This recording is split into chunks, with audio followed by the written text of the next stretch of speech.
आज मुझे एक बड़े ज़बरदस्त वकील हैं, बड़े ज़बरदस्त वकील हैं। मेरी बड़ी उनसे मोहब्बत है, अक़ीदत है, न्याज़मंदी है।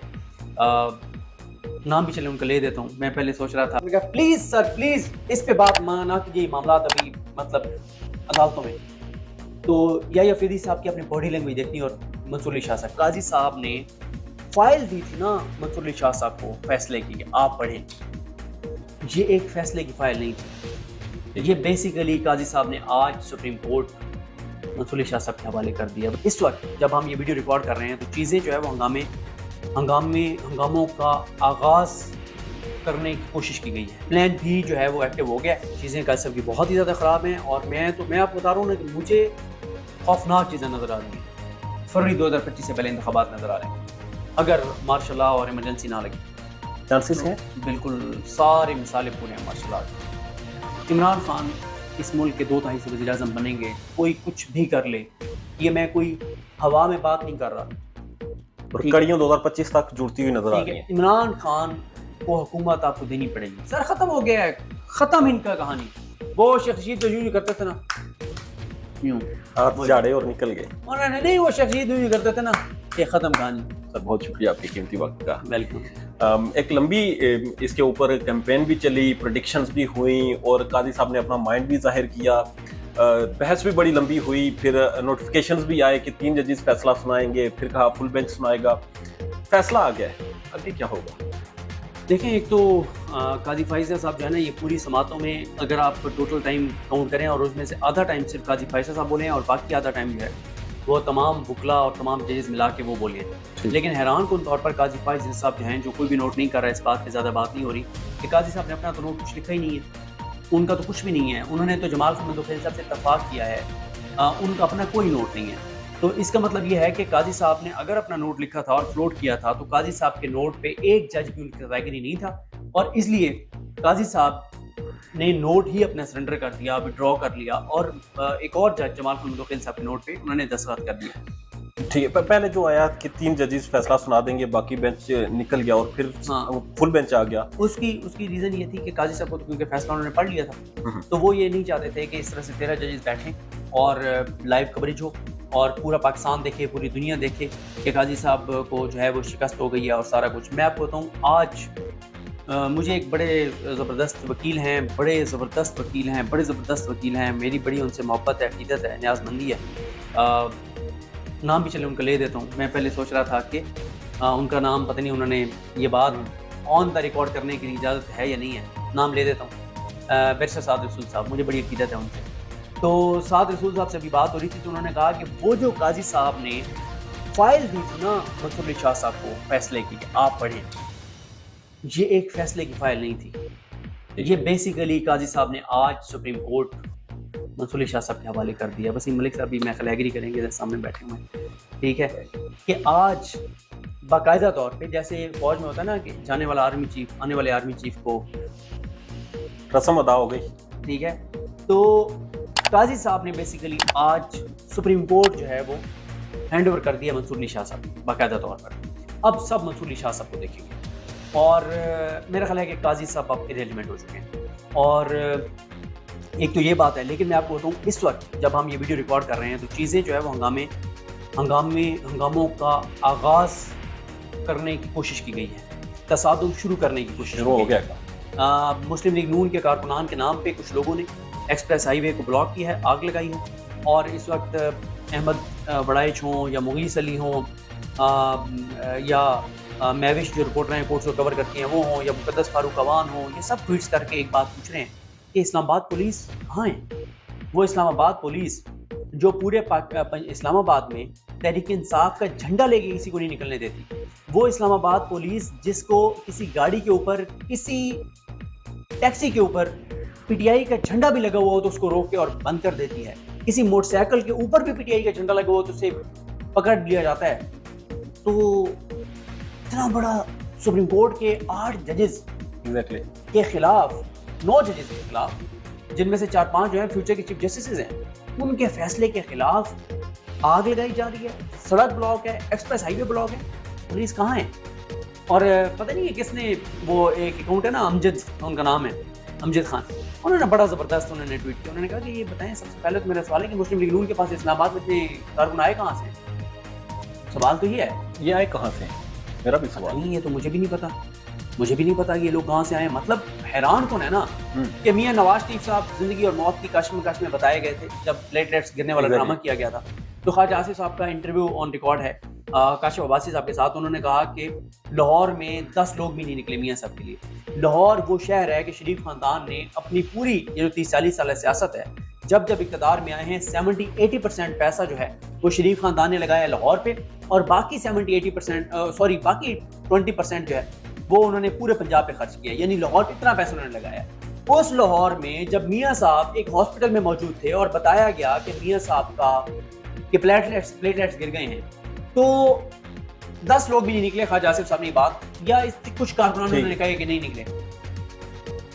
फिर मियां साहब वापस आए तो आपके सामने क्या सूरत हाल हुई, किस तरह से पैसे दे के और किस तरह से लोग इकट्ठे किए गए, सारी चीजें। आज एक अचानक इतने बंदे नून लीग के कहां से आ गए, और वो भी इस्लामाबाद में, वो भी इस्लामाबाद, पुरतशद्दद, ठीक है, पुरतशद्दद। तो ये वो सवालात हैं। मुझे पता नहीं, ये लग रहा है कि प्लान बी जो है वो एक्टिव हो गया। चीज़ें ख़राब भी की जा सकती हैं, तसादुम की तरफ ले जाई जा सकती हैं, लेकिन मैं ख्याल है ये एक और ब्लंडर होगा।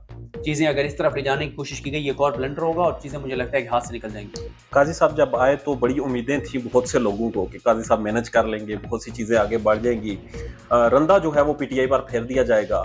मिसकैलकुलेशन हो गई है, बेंच मैनेज नहीं हुआ, जजेस मैनेज नहीं हुए, काजी साहब ने आवाज़ें भी बुलंद की, आपने नोटिफिकेशन भी जारी की और फिर वापस जब स्टेप बैक किया।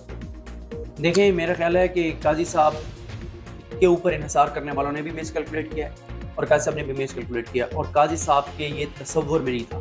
काजी साहब के साथ पता क्या हुआ है, जैसे मियां साहब जब 98 में जब नारे लगते थे, जब 2 ताई मुस्लिम लीग नून को दिलवाई गई, और उस वक्त नारे लगते थे, मियां साहब कदम बढ़ाओ हम तुम्हारे साथ हैं, मियां साहब कदम बढ़ाओ हम तुम्हारे साथ हैं। फिर क्या हुआ, मियां साहब ने कदम बढ़ाया, पीछे कोई नहीं आया, डील करके बाहर चले गए। फिर जब मियां साहब वापस आए तो उसने नारा लगाया, मियां साहब कदम बढ़ाओ। मैंने कहा ये बकवास बंद, वो ये बदतमीजी नहीं चलेगी। ये किसने ये घटिया हरकत की है, ये नारा लगाने वाली। 99 में भी तुम लोगों ने मुझे यही कहा था, मैंने कदम बढ़ाया, पीछे मुड़ के देखा एक बंदा भी कोई नहीं था। और फिर मियां साहब ने भी बदला लिया। मियां साहब जेल में थे, डील करके गए, वो वहाँ पे गौस अली शाह, शाकिर नफासी वगैरह सारे, तो उनको बताया था, उनको कहा कि मैं एक दिन के लिए जरा हवाखोरी के लिए जा रहा हूँ, आज चले गए। बाद में गौस अली शाह जब मियां साहब जाके मिले उधर सुरूर पैलेस में, उन्होंने कहा मियां साहब जिस जहाज में आप डील करके गए थे उस जहाज में एक सीट मेरे लिए नहीं थी, तो मेरी भी बात कर लेते, हमें भी आप साथ ले जाते। तो बात ये है कि ये आज तक तो कारकुनान नहीं निकले। वोट वाले दिन ये बंदे नहीं हमें नजर आए कि नून लीग को वोट डालने के लिए आगे कह रहा हूँ कि हाँ मैं नून लीग को वोट डालने है। आखिरी खरबा यही है कि जलाओ गिराओ, लेकिन ये चीज़ें भाई गले भी पड़ सकती हैं, चीज़ें इतनी आसान नहीं है, चीज़ें बहुत ज़्यादा ख़राब हो सकती हैं, हाथ से निकल जाएंगी। सर देखें मसला क्या है, ये समझ रहे हैं वो दौर जो बंदियाल साहब का दौर था। बंदियाल साहब के दौर में क्या हुआ था, बंदियाल साहब आज तक मुझे शिकवे सुनने पड़ते हैं, ताने सुनने पड़ते हैं कि तुम बड़ा बंदियाल साहब को सपोर्ट करते थे, तुम बड़ा बंदियाल साहब को सपोर्ट करते थे। आज मैं ये क्लेम कर सकता हूँ, कि मैं इस मामले में सुरखरू हुआ हूँ कि मैं बंदियाल साहब को ठीक डिफेंड करता था जब मैं बताता था कि बंदियाल साहब को अंदरूनी तौर पे कैसे कमजोर किया गया, सुप्रीम कोर्ट को ग्रुपिंग में तकसीम किया गया, काजी फाइज साहब ने ग्रुप बनाया, सुप्रीम कोर्ट को अंदरूनी तौर पे कमजोर किया, जिस वजह से सुप्रीम कोर्ट पे हमले होते थे, जिस वजह से सुप्रीम कोर्ट के ऑर्डर्स इंप्लीमेंट नहीं होते थे। अंदर से बैठ के 7 जज कहते थे, 6-7 जज कहते थे कि उनके रखो, हम कुछ नहीं होने देंगे, हम उमर बंदियाल को एंगेज करके रखेंगे, हम इसको टेंशन देकर रखेंगे, हम इसको कमजोर करेंगे। आपने पूरी सुप्रीम कोर्ट को कमजोर कर दिया। अब आपको नजर आ गया ना कि काजी साहब जो है, अब जब आप उनको टीवी पे देखते हैं तो आप तस्वुर करें कि बंदियाल साहब इनके साथ बैठते थे, इनके साथ डील करते थे। जब्त की दाद तो दें, बंदियाल साहब की जब्त की दाद तो दें, जब्त की दाद तो दें, बनती है। उनके तहम्मुल बर्दाश्त, उस बंदे जैसा तहम्मुल और बर्दाश्त और जब्त मैंने किसी में नहीं देखा जितना वो, मतलब उन्होंने इस चीज को बर्दाश्त किया। और सुप्रीम कोर्ट को कमजोर करने में ये पूरे एक ग्रुप का हाथ था। इन्होंने नहीं सुप्रीम कोर्ट को कुछ करने दिया और सुप्रीम कोर्ट के ऑर्डर इंप्लीमेंट, ये मिसकैलकुलेट कर रहे हैं कि बंदियाल साहब का दौर है। नहीं, वो शरीफ आदमी था, ठीक, वो शरीफ आदमी था। अब चीजें मैनेज नहीं होंगी। अब मंसूर अली शाह साहब, मुनीब अख्तर साहब, अतर मिनल्ला साहब, ये सारे इनको पता है कि कैसे चीजें करनी है। कोर्ट का माहौल ओवरऑल आप तो शुरू से इसको कवर करते रहे, ये जब मैनेज करने की कोशिश की जाती थी, जब काजी साहब किसी को बोलने नहीं देते थे, अगर कोई वकील भी दलाल देता था तो उसे भी चुप करवा देते थे। बहुत दफा हमने देखा शट अप कॉल भी देने की कोशिश की गई, अपने साथी जजेस के ऊपर इन्फ्लुएंस करने की कोशिश की गई। ये सारी चीजें, ग्रुप बंदी हुई, काजी साहब के साथ वो नंबर्स पूरे नहीं हुए, कैसे रेट करेंगे, क्या माहौल था वो इस सारे केस में? उन्होंने ऑफेंड किया अपने जजेस को, काजी साहब ने बहुत ऑफेंड किया। आप एक चीज नोट करें, आप वैसे दर्जनों ऐसी चीजें थी, अगर आप याद करें आखिरी समाअत पे जब रिबटल में आए सलमान कमराजा साहब, तो सलमान कमराजा साहब से एक सवाल किया काजी साहब ने, तो सलमान कमराजा साहब ने कहा प्लीज सर प्लीज इस पे बात ना कीजिए, मामला अभी मतलब अदालतों में।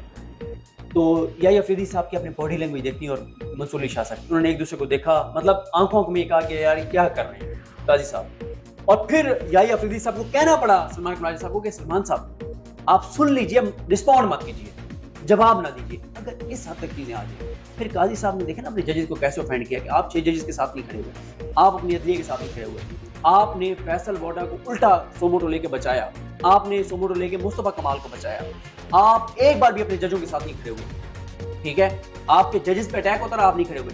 सर जजेस को खतरा क्या था, खौफ क्या था? इन जजेस को ये खौफ था अगर कासिम को टेंशन मिल जाती, मंसूर अली शाह साहब फारिग होते, मुनीब अख्तर साहब फारिग होते, अतर मिनल्ला साहब फारिग होते, हाई कोर्ट के 6 जज फारिग होते।